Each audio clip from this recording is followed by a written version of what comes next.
Joining me now on the line is Esmond Selwyn. How are you? Fine, thank you. Acclaimed jazz guitarist. How did that all start for you, though, Esmond? I was privileged with a very good family and a lot of support from my mum and dad, Frank and Adele. My dad saw Django play live in the 30s, and that had a kind of a lasting influence and was always a talking point in the family. My dad bought me a guitar in 1958 when I was 10 years old, and I was very lucky in as much as the guitar landed, the teacher landed with it. So I was never left in any sort of state of mystification about how to approach it. Do you still have that first guitar? No, it's long gone. It was in 1958. '68, it cost my dad £10, which I think was at the time was probably the best part of a week's pay, and it served its purpose, but it was a rough instrument to begin with. But it got you off to the races, so to speak, and got you to fine-tune your art, as it were. Yes, very much so. When you first started to learn to play the guitar, was it of a jazz bias, or was it something else? Well, it sort of would seem obvious now, but the first thing that fired me up for the guitar was Django. 2 months after the guitar landed, my dad bought me the classic recording of Django playing St. Louis Blues, and I was quite overwhelmed with it. Even at like the age of 11, I tried to, abortively, to understand what was going on there, and I weighted the guitar with the instrument I was struggling to play. So Django was a primary influence for me, but I must say that as I progressed, I moved on from the Django thing to Charlie Christian and the American jazz players. I mean, I've never stayed with the tradition of keeping the Django thing going. I know there's a lot of following for that, but I was sort of exposed to the original, and that's what I always listen to this very day.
What age were you when you first started picking the strings, as it were? 10 years old. Yeah, that's quite a young and tender age to even try to play just basic chords, isn't it? But, I mean, if you were interested in the jazz, that must have been a terrible mountain to climb for you. It was, but as I said, I was blessed with a very, very nice guy who used to teach me. He was, he's passed away, I'm sorry to say, but his name was Roy Toft. He played with a very good rock band that lived in the area, Hackney in London, where I was. And I think some of those guys are still around. It was called Russ Sainty and the New Notes. Right. And Roy was a super rhythm guitar player, and he taught me a lot of chords. And after about a year, he said that was about all he could manage to show me, because I got through the stuff. And then I was accepted by the legendary great jazz guitar teacher, Ivor Meron. Tell me a bit about playing jazz guitar. What makes it different from playing maybe classical guitar? Well, okay. That's a big one. But let's say that classical guitar is a very fine, wonderful instrument in the hands of the masters, from Segovia through to the household names we know, like Julian Brigham, John Williams, and more recently David Russell. But the point about that is it's all worked out and premeditated. So they're all playing the same repertoire, and then it's down to those guys to come up with their best sound and their best performance and the best interpretation. What we're doing is we're making it up as we go along. We're right on the edge, so we're making up our stuff. We're kind of the best of jazz guitar, or the jazz art per se, is composing on the move, just like as it's going along. You're just hearing, thinking the lines and performing them as well. Sure. So it isn't as easy, obviously, because whereas with classical music you will be playing note for note, with jazz music and jazz guitar, it's an improvisation, obviously, by the term itself, isn't it? Yeah, and there are levels of doing it. I mean, there have been some fantastic jazz educators from the United States who've pointed the way for us, like I believe it was David Baker, who said that you can either play what you've always played before, and a lot of people do that, and that's why perhaps it's not so inspiring or interesting to listen to. They play what's known, their licks and their phrases, or you can go to a middle ground where you play some of your old stuff and take a few chances, and then the ultimate part of the art is then to go right on the edge and just go for it without any kind of reference to former stuff. So that's the most adventurous part of the art, and that's what happens in the music I most admire. I was going to say, is that what you do yourself? I try to, yeah. I mean, inevitably, if you listen to my album, you'll hear there's a kind of uniformity of style, obviously. It's the same sort of thing from one track to the next, but each kind of, each solo and each band performance is unpredictable to both the listener and even to us as it's going down. It sort of evolves as we're moving through it. Is the unpredictability of that style of playing jazz what people look for, really? Because I think if as you said, if they know what the tune is and they know what you're going to do, there's certain elements that they'll be looking for. That makes it more entertaining for them and more listenable. Yes, I think so. I mean, you have different kinds of audience. Obviously, you have the sort of audiences that prefer the traditional or, quote, safe stuff that they know, and just want to revisit that. And then you have our sort of audiences where they kind of are really thrilled with the spontaneity of what we managed to do individually and collectively. For example, one of our big feature spots is the Great Marlborough Jazz Festival, where we've been made very welcome for quite a number of years, and all thanks to Nick Fogg and to Susie Fisher for booking us and featuring us at Azuz's, where we played to moving audiences of up to 2,000 people for 2 hours at a time. And that's the kind of thing that's going down. It's very exciting. The audience is an educated jazz audience, and they've got records and they know about the art, and they come specifically to hear us. So that's a very gratifying thing. The discerning listener, basically, to what you might be performing on your guitar. As an audience that you've really got to keep satisfied and change what you do perhaps a bit as well. Yeah, I mean, it's physically draining and it's creatively draining, but once we're in the groove, it sort of just goes of its own. I'm going to say, once you start playing jazz, I love jazz, I don't play an instrument, but I love listening to jazz, and I think the thing about it is, from my point of view, it's the unexpected. What's going to happen next? What are you going to do next with that melody? Well, very much so.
And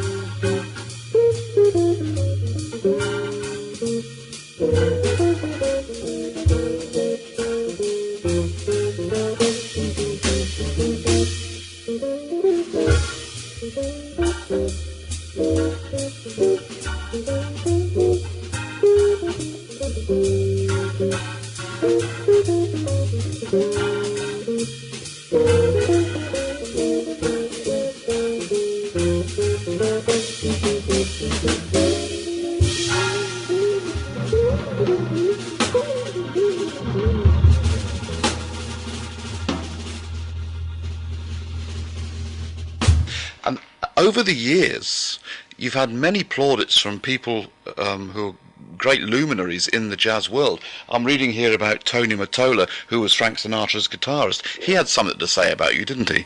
Well, Tony was very, very kind and supportive to me when my first Slam album came out. Slam is our record company he was signed up with. The first album was called Follow That, and Tony got to hear a copy, and I had a wonderful letter from him, which is, you can probably read it on the website. I think it's probably up there. He says, "You have great chops. My pleasure these days comes from listening to great jazz guitarists such as yourself." So what does he mean, you've got great chops? That's a kind of a slang term. Chops means technique, and the reason it's called chops is in reference to the horn players, like trumpet players, who have to have a good embouchure. So if you look at the kind of classic pictures of, say, Dizzy Gillespie, with the cheeks puffed up, that's to get the air and to get the circulation. So they called it chops because of the way the jaw works around the mouthpiece of a blowing instrument, and that would include the sat. And the term has pervaded across the board, all instruments, from drums to piano and everything, is just... Is it that you actually, well, whilst you're concentrating on what you're doing and performing your art, is it that you maybe even close your eyes and maybe pull what appear to be strange faces whilst you're getting into the real feel of the tune? Yeah, I mean, that's a good one. I mean, the audience need to be entertained. Yeah. I know there's a lot of people that smile a lot and maybe even move and dance about a lot. I'm pretty poker-faced, so I'm told. There's not a lot of excitement watching me. But then there again, the person I admire most, perhaps Charlie Parker. If you see the footage of Parker, he hardly moves. I mean, you just see the face just sat there with one expression, and occasionally a movement on the saxophone keys, and the most wonderful kind of sounds flying out. So don't think I'm a great visual show. I tend to be a bit still, but there's plenty happening on the musical front. Yes, they're listening for a certain style and presentation of any work that you might be performing for them. And lots of us had plaudits and what people have to say. I'm just taking some of this from the website, and it's interesting to see what people have to say about you. I've got a piece here from George Coleman, who said, "You sound great, boy." And this was years ago when you did some stuff at Ronnie Scott's. Yeah, that's it. I was with Bill Lesage, and I was playing a set with his band, and Ronnie Scott club was featuring the George Coleman Octet, and George was a sidesman with Miles Davis. So when he came over to me and said that, I was quite overwhelmed. Yeah, I mean, that's absolutely brilliant. And what sort of age were you then? I suppose mid-20s. So certainly the formative years for you as a jazz guitarist. Yeah, it was pretty early on. And then the other people, Ivor Morant said, "Esmond has, in my opinion, a fingerboard technique second to none." Thing is that Ivor started out as my teacher, and things weren't looking too good for me when I started out because I didn't have any natural skills or talents, and Ivor was an old-style teacher who could be very kind of crusty, and he shot straight from the hip, and he didn't mind telling you your shortcomings in one fusilade and broadside after another, and it could be quite demoralising. But if you went away and thought about what he had to say, it was also very true, and you had something to work on and to aspire to. This approach, this technique of teaching, whatever the instrument might be, certainly lends itself to you struggling maybe in some cases, but certainly making the attempt to do even better than you've done. Well, later on, Ivor wrote his classic book called The Great Jazz Guitarist, and I was honoured with an entry in that book under the British guitarists, British great players. And it was very funny because he came to a gig of mine, which we did with Robin, a bass player, and myself at a place in London called University College, which was a school at Frognall near Hampstead. And he just said, "I don't believe you can do this stuff. You didn't have any promise in there. You can fly about and do stuff. I can't believe you're actually doing it." So it was very kind of big of him to sort of make that concession.